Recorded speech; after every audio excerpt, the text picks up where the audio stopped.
Bu ülke topraklarının işgaliyle başlayan savaş en çok Türkiye'nin gündemine girdi. Çünkü Türkiye'de yaşayan Abazlar, Abazya'da yaşayanlardan sayıca daha fazla ve ata topraklarıyla yakından ilgiliydiler. Abazya sorunu, Adapazarı'nda oturan 4 Abaz kökenli genç kızın ailelerini dahi haber vermeden savaşan soydaşlarının yardımına koşmasıyla yeni bir boyut kazandı. Kamuoyunda günlerce bu genç kızlar konuşuldu.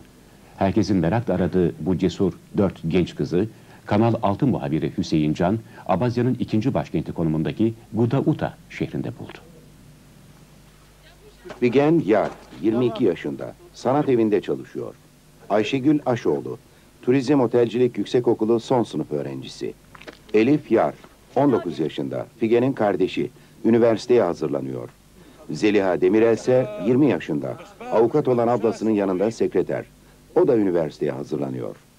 Pırıl pırıl ve hayatının ilk baharında 4 genç kız. Hepsi de gelecekten umutlu. Ortak özellikleri ise Apaz kökenli olmaları.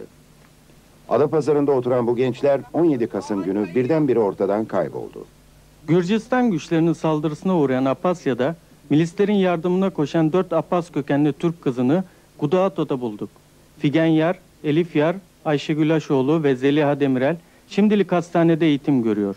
Zaman zaman da Eşire cephesindeki yaralıların yardımına koşuyorlar. Genç kızlarla Gudaato'daki evlerinde, Adapazarı'nda başlayan ve Apazya'da süren öykülerini konuştuk. Evet Figen, Apasya'ya gelme fikri ilk ne zaman oluştu? Bu fikir ilk kimden çıktı?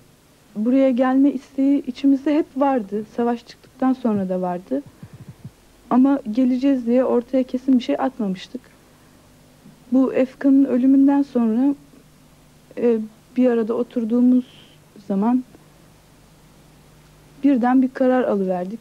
Gitmemiz gerektiğini düşündük. Apazya'daki ilk şehidimiz Efkan.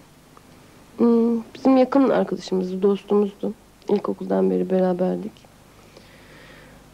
Onun ölümüyle acısı çok kötüydü. Acısından sıyrıldığımız gibi Apazya'ya gitme fikri oluştu. Başka bir şey düşünemez olduk.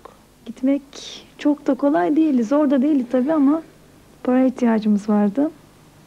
Kenarda köşede birikmiş paramız yoktu sadece. İşte üzerimizde altınlarımız vardı. Onları satıp işe başladık. Yetmedi tabii. Çok yakın arkadaşlarımızdan borç aldık. Figen'in ve benim maaşım vardı. Bir anda parayı toparlayıverdik. İlk zaman güçlük çektik gerçi de. Neyse parayı topladık.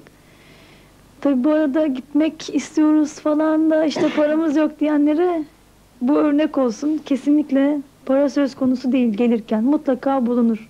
Figen, Ayşegül ve Elif için Abazya bir macera değil.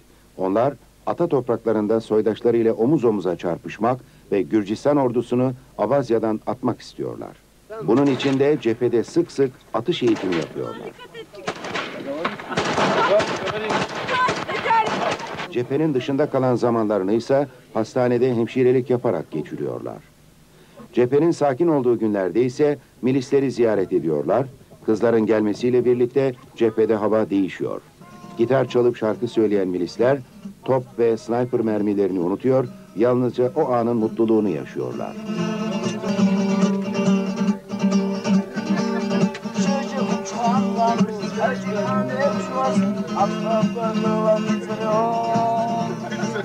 Genç kızlar Adapazarı'ndaki ailelerinin kendilerini merak ettiğini biliyor ve üzülüyorlar. Ama onların tek idealleri var. Abazya'nın Gürcistan işgalinden kurtarılması. Bu nedenle omuzda tüfek, savaşmaya her zaman hazırlar.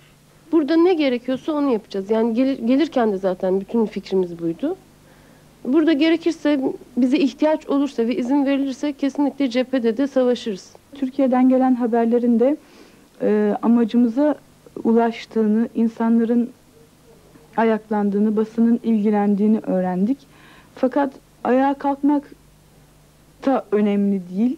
Tabii ki telaşlanacaklar, tabii ki ayağa kalkacaklar. Önemli olan nereye yöneldikleri, bundan sonra neler yapacakları. Hem hükümetin hem insanların bu olayda ne kadar katkıları bulunacakları önemli. Kendimizi çok derin bir kuyunun altında çırpınan, sesimizi yukarıdakilere duyurmaya çalışan insanlar olarak nitelendiriyorum ve artık bu insanlar bizim sesimizi duysun istiyorum.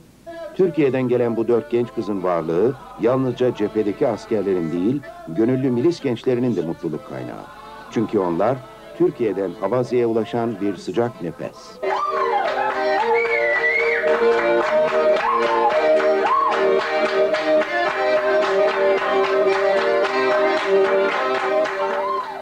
Abaz kökenli bu 4 genç kız Abazya'da bir sembol. Genç kızlar aylardır kanlı çatışmaların sürdüğü Abazya'dan Türkiye'deki gençlere son bir mesaj gönderdiler.